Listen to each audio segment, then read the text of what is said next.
আজকে শেয়ার করতে যাচ্ছি চিকেন চাপের রেসিপি, যেটা অথেন্টিকভাবে পেয়ে যাবেন এই রেসিপিটি ফলো করলে। যাই হোক, আসসালামু আলাইকুম, সবাই কেমন আছেন? আলহামদুলিল্লাহ, আমরা ভালো আছি। তো চলুন দেখে আসি এটাতে কি লাগছে এই রেসিপি করতে। তো এই তো, এখানে আমি 2টা চিকেন লেগ পিস, 2টা ভালো করে ধুয়ে নিয়েছি। ভালো করে ধোয়ার পরে এই যে পরিষ্কার করে এখানে আমি দিয়ে দেব হাফ চামচ হচ্ছে আদা বাটা, হাফ চামচ রসুন বাটা, 1 চামচ হচ্ছে মরিচের গুঁড়ো, তারপরে হলুদের গুঁড়ো বেশি দেওয়া লাগবে না, হাফ চামচের কম। তারপরে দিয়ে দিয়েছি ধনিয়ার গুঁড়ো, আর পরিমাণ মতো লবণ তো অবশ্যই দেওয়া লাগবে। তারপরে এখানে জিরার গুঁড়ো দিয়ে দিলাম, এই যে হাফ চামচের চাইতে একটু বেশি। তারপরে গোলমরিচের গুঁড়ো দিয়ে দিয়েছি। যেটা একদমই লাগবে সেটা হচ্ছে সরিষা বাটা। এটাকে আমি 2-3টা কাঁচামরিচ দিয়ে আমি বেটে নিয়েছি, না হলে কিন্তু এটা একটু তিতো ভাব থাকে। আর দিব শুকনো মরিচ, এই যে গুঁড়ো করে নিয়েছিলাম সেটাকে অ্যাড করলাম 1 চামচের মতো আর কি। ঝালটা বুঝে শুনে দিতে পারবেন আপনারা, কম বেশি হলেও সমস্যা হবে না, জাস্ট পরিমাণটা ঠিক রাখতে হবে। আর যেটা না দিলেই না সেটা হচ্ছে সরিষার তেল। চিকেন চাপে সরিষার তেল না দিলে মোটেও ভালো লাগবে না। তো এই তো সবগুলো উপকরণ আমি দেওয়া শেষ। তো এখন ভালো করে এটাকে মেখে নিতে হবে, এমনভাবে মাখবেন যেন চিকেনের সমস্ত গায়ে গায়ে লেগে থাকে। এইভাবে মাখতে হবে, একটু ধৈর্য ধরে সময় নিয়ে আপনারা এটাকে মেখে নিতে হবে, মেখে নেবেন ভালো করে। ময় মশলা যদি আপনার চিকেনে যায় তাহলে কিন্তু চিকেন বলেন যে কোনো রেসিপিতেই আপনার ভালো হয়, সেটা টেস্টটা আর কি অনেক বেশি ভালো হয়। এই জন্য ভালো করে একটু সময় নিয়ে মেখে নেবেন। এই তো আমি কিন্তু এই দেখেন কিভাবে কত সুন্দর করে এটা মাখিয়ে নিলাম, সেটাও দেখিয়ে দিলাম। আর এখন আমি এটা কি করব, 10 মিনিট রেস্টে রেখে দেব। 10 মিনিট পর ফিরে এসে এই যে আবার একটু হাত দিয়ে মেখে নেব, দেখিয়ে দিচ্ছি কিভাবে মাখতে হবে। তারপর আমি এখানে বেসন ইউজ করছি।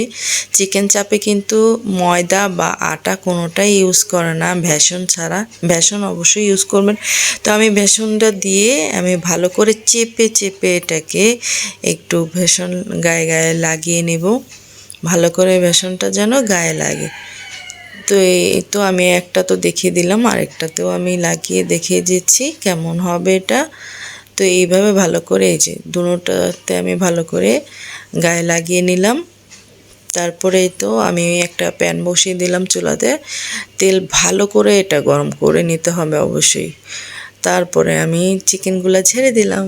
তো এই তো চিকেনগুলো কিন্তু আস্তে আস্তে, মানে আপনার হাই হিটে করা যাবে না এটা, তাহলে দেখা যাবে উপরে হয়ে যাবে, পুড়ে যাবে, কিন্তু ভিতরে আপনার চিকেনটা কাঁচাই থেকে যাবে। তো হাই হিট করা যাবে না, এটা মিডিয়ামের চাইতে একটু কম রেখে তারপরে এটাকে ভেজে নিতে হবে আস্তে আস্তে, যেন আমার পুরো চিকেনটাই ভালো করে হয়। আপনি এপিট ওপিট করে ভেজে নেবেন। ভাজাটা তো এটা আর বলার কিছু নাই, যতক্ষণ লাগে আর কি, 8-10 মিনিট লাগবে। এখানে আমি আরেকটা রেসিপি দেখাচ্ছি, সেটা হচ্ছে রায়তার রেসিপি। রায়তা কিভাবে বানায় রেস্টুরেন্টে বা হোটেলে, সেটার রেসিপি দেখায়, একদম ইজি প্রসেস। এই তো আমি এখানে 2 চামচ হচ্ছে আপনার টক দই নিয়ে নিলাম আর কি, টক দই দিয়ে দিলাম। এটা আমার ঘরের তৈরি টক দই, আমি টক দইটা বাসায় তৈরি করি, সেটাই ইউজ করলাম। সাথে 2 চামচ দিয়ে দিলাম হচ্ছে চিনি দিয়ে ভালো করে মেখে নিতে হবে। তারপর দিতে হবে বিট লবণ অবশ্যই এটাতে ইউজ করতে হবে। বিট লবণ দিয়ে আবারও ভালো করে নেড়ে মিশিয়ে নেব। আর সাথে তো গোলমরিচ থাকছে, অল্প একটু গোলমরিচ আপনি ছিটিয়ে দিবেন। দেওয়ার পরে এই তো ভালো করে এটাকে মেখে নিতে হবে যেন চিনিটা গলে যায়, সম্পূর্ণভাবে গলে যেতে হবে।